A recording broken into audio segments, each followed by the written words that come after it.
एक गरीब आदमी नीरज अपनी पत्नी कुंती और अपनी बेटी गीता के साथ रहता था। वह बहुत ही गरीब आदमी था, लेकिन उसमें साहस और ईमानदारी कूट कूट कर भरी हुई थी। अरे जी, आप तो जानते ही हो ना कि अब हमारे घर में राशन की बेहद कमी हो रही है। अगर आपने अभी से कुछ इंतजाम नहीं किया तो आगे चलकर हमें बहुत परेशानी झेलनी पड़ेगी, क्योंकि अभी से राशन खत्म हो रहा है। 1-2 महीने में क्या होगा हमारा? अरे कुंती, देखो जब तुम बता ही रही हो तो इसमें झूठ बोलने की क्या बात है। अरे साफ साफ कहो ना कि अब इसी हफ्ते से हमें राशन की बहुत कमी होगी। अजी, अब मैं आपको क्या बताऊं?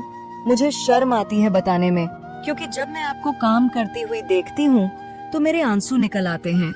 और आप इतनी मेहनत करते हो, अगर मैं इसी तरह आप पर बोझ बनती रही तो आप तो बिल्कुल टूट ही जाओगे। अरे मैं कोसती हूँ अपने आप को कि मैं आपके बुरे समय में आपके लिए कुछ नहीं कर पा रही हूँ। देखो कुंती, तुम्हें शर्माने की कोई जरूरत नहीं है, क्योंकि हर व्यक्ति पर कभी न कभी तो बुरे समय की बरसात होती ही है। और अब हमारे भी बुरे समय चल रहे हैं, लेकिन तुम देखना, एक दिन हमारे भी अच्छे दिन आएंगे और हम भी खुश होंगे। अरे जी, आप कह तो बिल्कुल ठीक रहे हो। कोई बात नहीं, भगवान सब देख रहा है। अरे भगवान के घर में देर है, अंधेर नहीं। हाँ कुंती, और रही बात घर के राशन की, तो मैं अभी अपने मालिक के पास जाता हूँ और उनको इस बारे में बताता हूँ। देखता हूँ मालिक मेरी कोई मदद करते हैं या नहीं। नीरज को कोई रास्ता नहीं दिखाई देता है। तब वह अपने मालिक के पास जाने का फैसला करता है, क्योंकि उसका मालिक अलग स्वभाव का था। इसीलिए नीरज उससे ज्यादा उम्मीद नहीं रखता। नीरज अपने मालिक के घर की ओर निकल पड़ता है। मालिक, आप तो जानते ही हो ना कि मैं बहुत गरीब मजदूर हूँ और मैंने आपके सारे कामों में आपका हाथ दिया है, जहाँ तक कि आपकी फैक्ट्री बिल्कुल डाउन चल रही थी। उस समय भी मैंने कई अपने जैसे मजदूरों को काम मजदूरी दिलवा कर काम करवाया। और अब मुझे पैसों की बहुत जरूरत है मालिक, क्योंकि मेरे घर में राशन की बिल्कुल कमी हो चुकी है। पिछली बार मैंने अपने पड़ोसी से राशन लिया था, लेकिन अब उसने राशन देने से मना कर दिया। देखो नीरज, हाँ माना कि तुमने मेरा बहुत साथ दिया है, लेकिन ऐसा तो नहीं है कि मैं तुम्हारा साथ ना दिया हो। अरे तुम्हें जब पैसों की जरूरत थी, जितने पैसों की जरूरत थी, मैंने तुम्हें इतने पैसे दिए। लेकिन अब मैं भी मजबूर हूँ, क्योंकि मेरी फैक्ट्री बिल्कुल घाटे में चल रही है। इसलिए अब मैं ये फैक्ट्री बंद कर रहा हूँ। इसीलिए हो सके तो मुझे माफ करना, क्योंकि मैं अब तुम्हारी कोई मदद नहीं कर सकता। मालिक, ये आप क्या कह रहे हैं? अरे आप मुझसे माफी क्यों मांग रहे हो? माना कि आप मेरी मदद नहीं कर पा रहे हो, लेकिन आपने कभी ना कभी तो मेरी मदद की थी ना, इसलिए आप कृपया करके मुझे इस प्रकार की माफी मत मांगिए। मैं आपके सामने शर्मिंदा हूँ मालिक।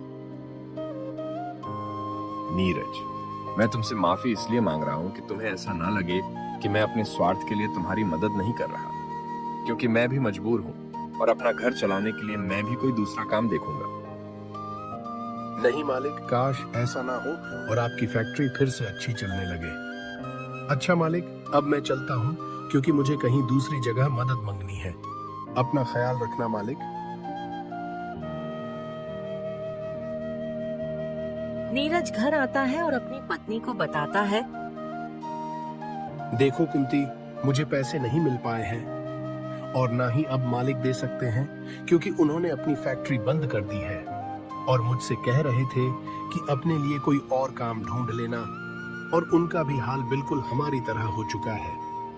अब वह भी अपने लिए कोई ना कोई काम जरूर ढूंढेंगे, उनका भी तो परिवार है। यह तो बहुत गलत हुआ आपके साथ। अरे मुझे अब समझ में नहीं आ रहा है कि अब हमारे घर का खर्च कैसे चलेगा। पहले तो सिर्फ राशन की चिंता थी, लेकिन अब तो और भी चिंता हो चुकी है, क्योंकि अब तुम्हें कहीं और जगह काम ढूंढना होगा और पता नहीं वहाँ काम मिलेगा भी या नहीं। अरे शुभ शुभ बोलो कुंती, मैं कल ही कहीं काम ढूंढ लूंगा। अगर भगवान ने चाहा तो हमें जरूर काम मिलेगा और हमें भूखा रहने की कोई जरूरत नहीं पड़ेगी।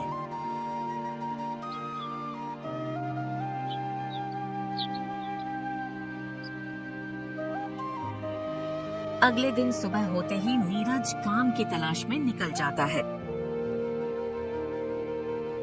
वह एक बड़े जमींदार के पास जाता है और उससे कहता है, नमस्ते जमींदार साहब। जमींदार साहब, मैं बहुत गरीब आदमी हूँ और आपके यहाँ कोई काम हो तो मुझे दे दो। मैं सभी काम करने के लिए तैयार हूँ। देखो, फिलहाल के लिए अभी मेरे पास कोई काम नहीं है, और अगर कोई काम होगा तो मैं तुम्हें जरूर बताऊंगा, क्योंकि अभी मेरे पास बहुत सारे मजदूर काम कर रहे हैं। तो जब कमी होगी तब तुम्हें बताऊंगा। जमींदार के मुंह से ऐसी बात सुनकर नीरज बहुत उदास हो जाता है। फिर नीरज इधर उधर काम की तलाश में घूमने लगता है, लेकिन उसे कहीं काम नहीं मिलता। फिर वह थक हार कर एक पेड़ के नीचे बैठ जाता। हे भगवान, तू इस गरीब की कैसी परीक्षा ले रहा है। अरे यह तो मुझे कहीं काम नहीं मिल रहा है, और दूसरा मैं अपनी पत्नी से वादा करके आया हूँ कि आज तो राशन का इंतजाम कर ही दूंगा, लेकिन कुछ नहीं हो पा रहा। भगवान मेरी मदद कर, नहीं तो हम भूखे मर जाएंगे। नीरज भाई पेड़ के नीचे बैठा होता है, तभी एक आदमी आता है और नीरज से कहता है, अरे भाई, इस बार सुनने में आया है कि अब बहुत बारिश होगी और बाढ़ आने का भी खतरा है। अरे भाई, ये तुम कैसी बातें कर रहे हो। भगवान चाहे तो ऐसा ना हो। अरे अगर ज्यादा बारिश हुई तो सभी किसानों की फसल खराब हो जाएगी और हम जैसे मजदूरों को कहीं भी काम नहीं मिलेगा। पता नहीं अगर बारिश हुई तो क्या होगा। भाई, अब मैं क्या बताऊं, मैंने जो अखबार में पढ़ा था और अब मैं वही आपको बता रहा हूँ, और आगे का ईश्वर जाने। नीरज चुपचाप घर चला आता है और अपनी पत्नी को बताता है, कुंती, मैं क्या करूं? मैं सब जगह काम की तलाश की, लेकिन किसी ने मुझे काम नहीं दिया। अब हमारा क्या होगा? कुंती, मुझे तो कुछ समझ में नहीं आ रहा। अरे जी, पता नहीं भगवान हमारे साथ ऐसा क्यों कर रहा है, क्योंकि हमारे घर में राशन तो बिल्कुल खत्म था ही, लेकिन अब तो हमारी बेटी गीता की तबीयत बहुत ज्यादा खराब हो चुकी है और उसको देखकर ऐसा लग रहा है कि इस बुखार आया हुआ है। कुंती, अब मेरे पास कोई रास्ता नहीं बचा है और मेरे पास एक भी पैसा नहीं बचा है। आप बताओ मैं क्या करूं? अपनी बच्ची की दवाई कहां से लाऊं? कुछ ही देर में गीता की तबीयत और भी ज्यादा खराब हो जाती है, जिसको देखकर दोनों पति पत्नी बहुत डर जाते हैं। और फिर कुंती नीरज से कहती है, अरे जी, देखो हमारी बेटी की तबीयत और भी ज्यादा खराब हो रही है। हम लोग ऐसे हाथ पर हाथ धरे नहीं बैठ सकते। अरे अगर जल्दी से इसे इलाज नहीं मिला तो इसकी तबीयत में कुछ और हो सकता है। मैं जानता हूं कुंती, लेकिन मैं कर भी क्या सकता हूं? मेरे पास एक भी रुपया नहीं है। अच्छा कुंती, मैं ऐसा करता हूँ कि अपने दोस्त रमेश के पास जाता हूँ, उससे कुछ मदद मांगता हूँ, देखता हूँ वह मेरी कुछ मदद करता भी है या नहीं। ठीक है जी, आपको जहाँ जाना है वहाँ जाओ, जिसके पास जाना है उसके पास जाओ, लेकिन बहुत जल्दी जाओ क्योंकि हमारे पास वक्त बहुत कम बचा है। नीरज रमेश के घर को जाने के लिए निकल पड़ता है। अरे रमेश भाई, मेरी बेटी की तबीयत बहुत ज्यादा खराब है और उसके इलाज के लिए मेरे पास पैसे नहीं हैं, तो कृपया करके तुम मेरी कुछ मदद कर दो। मैं आपका ये एहसान जिंदगी भर नहीं भूलूंगा। देखो नीरज भाई, इस समय मेरे घर के हालात भी बहुत खराब चल रहे हैं। अरे जितना घर में खर्च हो रहा है उतनी तो मेरी कमाई भी नहीं है, तो कृपया करके मुझे माफ कर देना।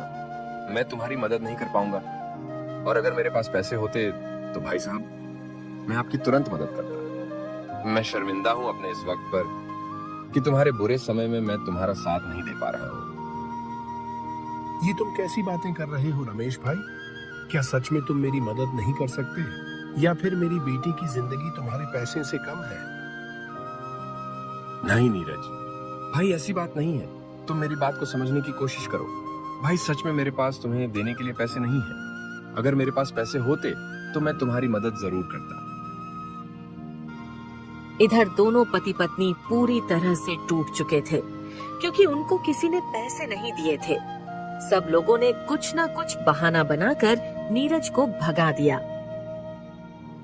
अरे जी, हमारी बच्ची की तबीयत बहुत ज्यादा खराब हो रही है, अब क्या करेंगे हम लोग? अच्छा जी, आप आज फिर से अपने मालिक के पास जाकर देखो, शायद वह आपकी मदद कर दे। बेशक वह थोड़े पैसे ही दें, लेकिन आप लेकर जरूर आना। कुंती, मैं तुम्हारे कहने पर एक बार फिर से जा रहा हूँ। देखता हूँ कि मालिक इस बार मेरी कोई मदद करते हैं या फिर कुछ ना कुछ बताकर फिर से भगा देंगे। नीरज तुरंत अपने मालिक के घर पहुंचता है और उनसे कहता है, मालिक, मेरी बच्ची की तबीयत बहुत ज्यादा खराब है और मैं अपने यार दोस्त, परिवार और रिश्तेदार सबसे पैसे मांगकर देख चुका हूँ, लेकिन किसी ने मेरी मदद नहीं की है। मालिक, आप मुझे कुछ रुपए दे दो जिससे कि मेरी बच्ची की तबीयत सही हो जाए।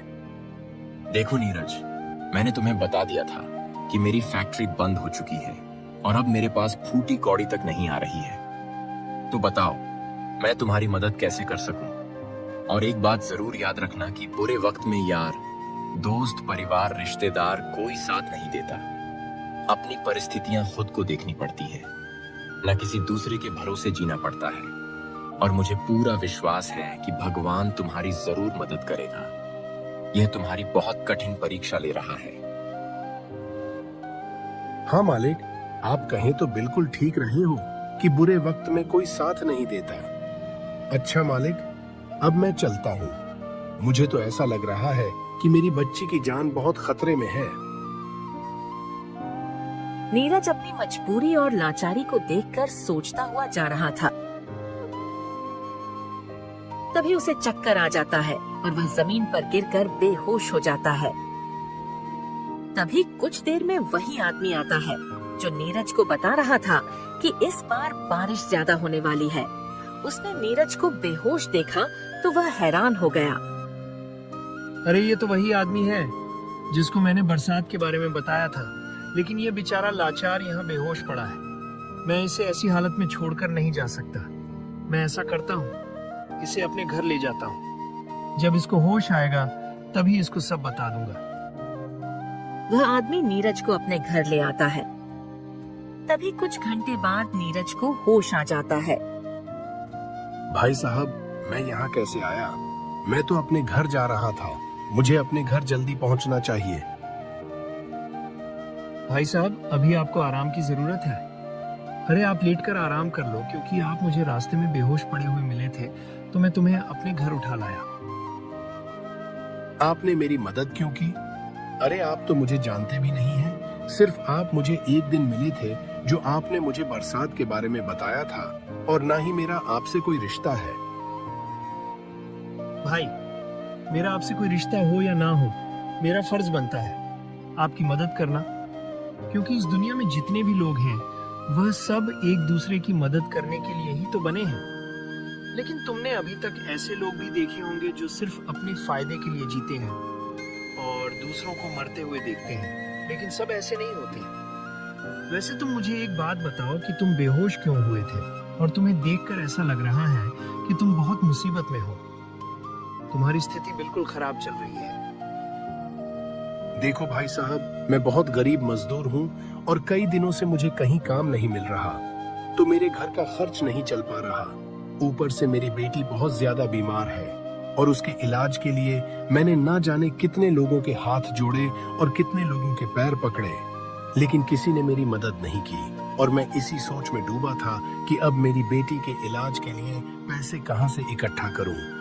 तभी मुझे चक्कर आ गया और उसके बाद का मुझे कुछ याद नहीं है। अरे अरे भाई साहब, तुम तो बहुत बड़ी मुसीबत में हो, और अब तक तो तुम्हारी बच्ची की तबीयत बहुत ज्यादा खराब हो चुकी होगी, लेकिन अब इससे ऊपर खराब नहीं होगी, क्योंकि मैं तुम्हें कुछ पैसे दे रहा हूँ और इन पैसों से तुम अपनी बेटी का इलाज करवाना, ताकि वह जल्दी से ठीक हो जाए।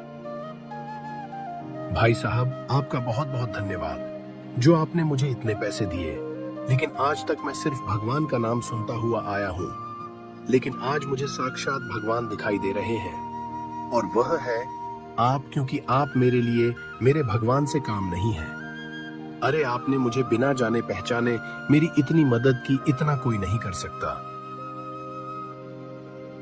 अरे भाई साहब, मैं कोई भगवान नहीं हूँ। अरे मेरा फर्ज था जो मैंने किया। अब तुम जल्दी अपने घर जाओ और अपनी बेटी का इलाज करवाओ। कुछ दिनों तक अपने बेटे का इलाज करवाता है और फिर वो जल्द ही ठीक हो जाता है। अरे जी, आपने बताया नहीं कि आप पैसे कहाँ से लाए थे? कुंती, मैं तो उस आदमी को जानता भी नहीं था।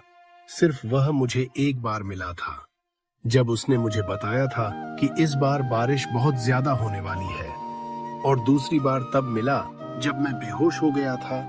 और उसके बाद उसने मेरी बहुत सेवा की, लेकिन फिर बाद में उसी ने मुझे पैसे दिए और कहा कि तुम इन पैसों से अपनी बेटी का इलाज करवा लेना।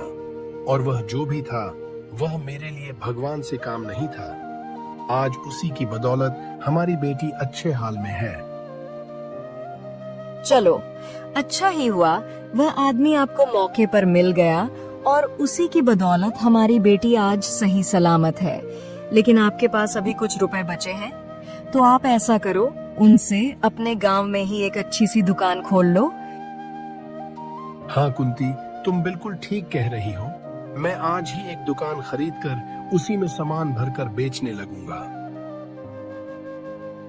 फिर नीरज ने अपने गांव में एक छोटी सी दुकान खोली और उसी से अपने घर का खर्च चलाने लगा। तो दोस्तों, इस कहानी से हमें ही सीख मिलती है कि हर आदमी पर कभी न कभी बुरे समय तो पड़ते हैं और उसके सामने बहुत से बुरे लोग भी आते हैं, लेकिन कहीं न कहीं अच्छे लोग तो होते ही हैं और वही बुरे वक्त में मदद करते हैं। तो दोस्तों, हमें बुरा नहीं बल्कि अच्छा बनना है और हर किसी की मदद करना है।